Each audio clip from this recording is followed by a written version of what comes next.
देश में आज़ादी का जश्न धूमधाम से मनाया जाता है। उन शूरवीरों को भी याद किया जाता है जो स्वतंत्रता दिलाने में अपनी महत्वपूर्ण भूमिका निभाए थे। उनके परिवारों को भी शहादत के इस समय पर याद किया जाता है। लेकिन छत्तीसगढ़ के बालोद जिले से 17 किलोमीटर दूर 4 शूरवीरों की एक ऐसी दास्तां है जो आज भी उनके परिवार उपेक्षित नजर आ रहे हैं। और यही सबसे बड़ी विडंबना है कि देश में आज़ादी का जश्न एक और मनाया जाता है, कई घोषणाएं भी देश भर में की जाती है, लेकिन जब उन परिवारों की बात आती है तो उनको वो सुविधाएं नहीं मिल पाती। आज भी वो उस उपेक्षा का दंश झेलने को मजबूर होते हैं। इन तमाम बातों का जिक्र करते हुए मैं आपको बताऊंगा कि किस तरीके से ये जो तमाम घटनाएं हुई थी, किस तरीके से उन्होंने अपनी आज़ादी के जश्न में और आज़ादी दिलाने में अपनी महत्वपूर्ण भूमिका निभाई थी, और उसके बाद आज उनके परिवारों को परेशानी का सामना करना पड़ रहा है। ये तमाम बातें शुरू होती है बालोद जिले से 17 किलोमीटर दूर के एक गाँव से, जहाँ पर 4 स्वतंत्रता संग्राम सेनानियों को और उनके परिवारों को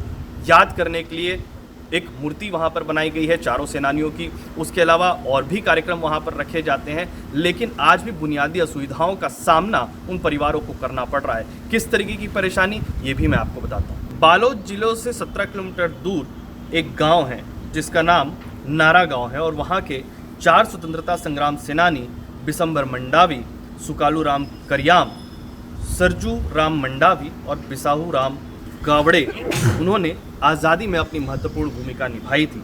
जिसके बाद राजधानी रायपुर से जो संघर्ष शुरू हुआ था उसमें भी उन्होंने हिस्सा लिया था। बताया जाता है कि वर्ष 1930 में रुद्री जंगल सत्याग्रह की घोषणा हुई थी। अंग्रेज़ों ने 18 अक्टूबर 1930 को नारा गांव के सेनानियों को दुर्ग से गिरफ्तार कर मुकदमा चलाया था। इनके सम्मान में गांव में समाधि स्मारक भी बनाई गई है। अब इनके सम्मान में गांव में स्मारक स्थल भी बनाया गया है, लेकिन चारों सेनानियों की प्रतिमाओं के बावजूद 13 अगस्त 2022 को विश्व आदिवासी दिवस पर क्षेत्रीय तमाम नेता भी वहां पर पहुंचे।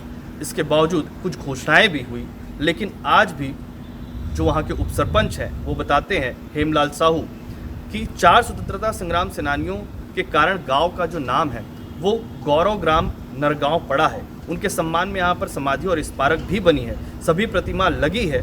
आज़ादी में स्वतंत्रता संग्राम सेनानियों की भूमिका सराहना गांव वाले आज भी करते हैं। और क्या कुछ बातें उन्होंने कही है, सुनिए। हमारे गांव में 4 स्वतंत्रता संग्राम सेनानी हैं, जिनमें 3 परिवार ला तो मतलब फ़ायदा हो है, लेकिन एक परिवार जो है सरजू राम मंडावी, जेकर नाती है केलू मंडावी, ओकर परिवार ला आज तक कोई शासन स्तर पे फ़ायदा नहीं हो है। स्मारक जो है 13 अगस्त विश्व आदिवासी दिवस के दिन माननीय मुख्यमंत्री श्री भूपेश बघेल के द्वारा 20 लाख के सैंक्शन हुए हैं। DMF मद से निर्माण हुए हैं और गौरव पथ के आवश्यकता है यहाँ पर। तो आपने सुना कि किस तरीके की परेशानी से आज भी गांव और उनके परिवार वाले जूझ रहे हैं। इसके अलावा फ्रीडम फाइटर के परिवार को सहयोग देने की बात करते हुए स्वतंत्रता संग्राम सेनानी कर्मचारी संगठन नारा गांव के अध्यक्ष और राज्यपाल पुरस्कृत शिक्षक डोमार सिंह निषाद बताते हैं कि गौरव गांव के 4 सेनानी रहे, वो भी आदिवासी परिवार से रहे, ये बड़ी गर्व की बात है।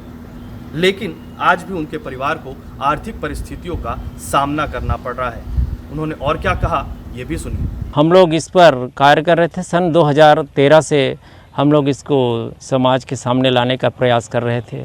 हमारे संगठन की ओर से आयोजन किया जा रहा था, और लेकिन गत वर्ष 13 अगस्त सन 2022 में माननीय मुख्यमंत्री श्री भूपेश बघेल जी के द्वारा विश्व आदिवासी दिवस के अवसर पर गुरूर में इसकी घोषणा की गई थी, और आज स्मारक और उनके समाधि स्थल यहाँ पर नज़र आ रहे हैं।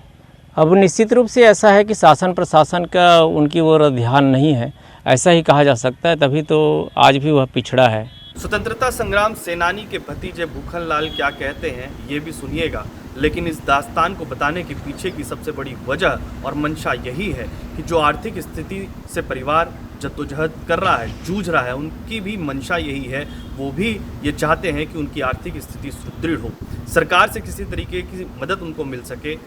उनको उनके परिवार के लोगों को किसी तरीके की आर्थिक सहयोग उनसे मिल सके, इसके अलावा नौकरी उनको मिल सके, ये उम्मीद आज भी गांव और उनके परिवार के लोग जता रहे हैं। भिखन लाल क्या कहते हैं ये भी सुनिए।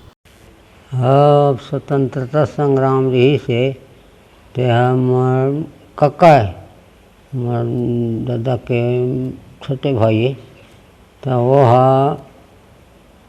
महात्मा गांधी के संग में स्वतंत्रता संग्राम करीस और सुंदरलाल शर्मा के गुट में रही के आंदोलन करी। सब केंद्रीय जेल में बंद रही से, केंद्रीय जेल में वहाँ से छुट्टी तब पर फोटो लाने रहते हमारे सब बढ़वाए हैं, तब वो कर रहे से डोकरी मातल पेंशन घलो मिलत रही से चाची का।